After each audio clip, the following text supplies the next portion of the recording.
मतलबी लड़के से अपनी बेटी की शादी नहीं कर सकता। एक शिक्षाप्रद कहानी। रणवीर जी एक कंपनी के मालिक थे। कोमल उनकी इकलौती बेटी थी और उनकी जायदाद की इकलौती वारिस थी।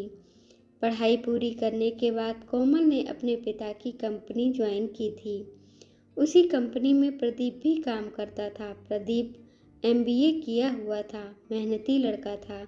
कोमल के अधिकतर काम वह खुद ही कर देता था। कोमल भी उसे पसंद करती थी, उसे जीवन साथी के रूप में पाना चाहती थी। रणवीर जी के लिए अपनी बेटी की खुशी से ज़्यादा और कुछ भी मायने नहीं रखता था। बचपन से कड़ा संघर्ष करके आज इस मुकाम पर पहुँचे रणवीर जी की अनुभवी आंखों ने दुनिया देखी थी। उन्हें इस बात का अंदाजा तो था कि उनकी बेटी से जो भी विवाह करेगा वह करोड़ों की संपत्ति के लालच में ही करेगा।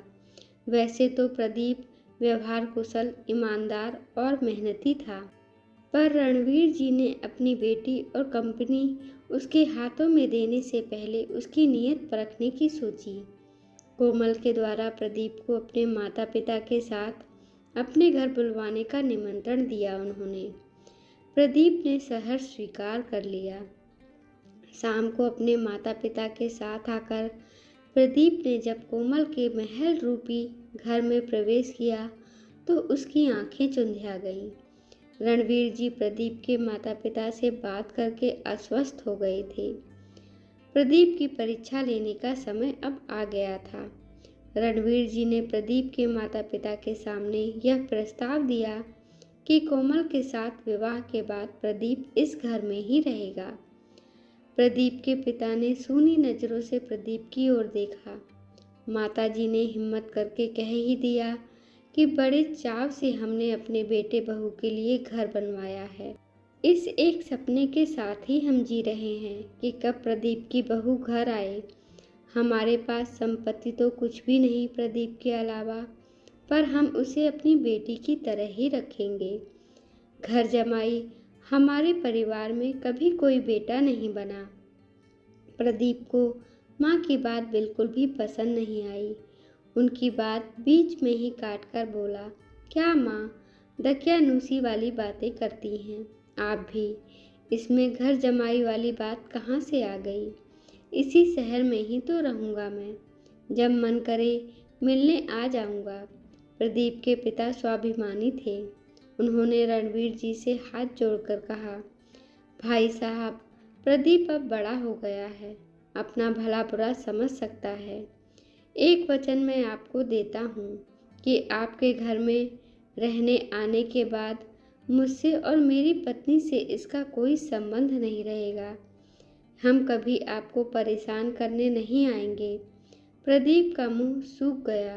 कहीं रणवीर जी पिताजी की बात सुनकर शादी से मना न कर दें।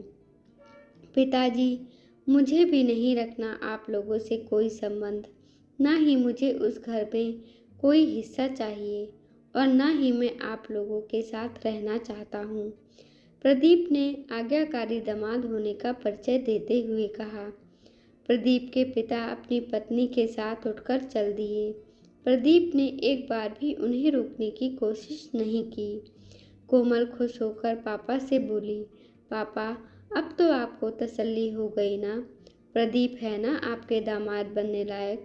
रणवीर जी ने हंसते हुए कहा, बिल्कुल बेटा, यह मेरे दामाद बनने के लायक तो नहीं, पर तुम्हारा पालतू नौकर बनने के लायक है। यदि तुम ऐसे एहसान फरामोश इंसान से शादी करना चाहती हो तो करो, लेकिन मैं तुमसे कोई भी संबंध नहीं रखूँगा। जिस इंसान के लिए अपने माँ बाप से ज़्यादा ज़रूरी ससुराल का वैभव हो, जिसके लिए माँ की ममता से ज़्यादा पैसों की खनक प्यारी हो, वह इंसान एक अच्छा पति कभी नहीं हो सकता। मुझे अपनी बेटी के लिए एक समझदार इंसान चाहिए, जो मेरी कंपनी के प्रति भी वफादार हो, जिसके अंदर लालच ना हो। यह तो अपने माँ बाप का सगा नहीं हो सका, तो मेरा या तुम्हारा क्या होगा? मैं आज ही इसे काम से निकालता हूँ। तुम्हें अगर इससे शादी करनी है तो इसके साथ जाकर कहीं और काम ढूंढो। प्रदीप को काटो तो खून नहीं। उसे लगा जैसे लक्ष्मी उसके हाथों से आते आते रूठ गई।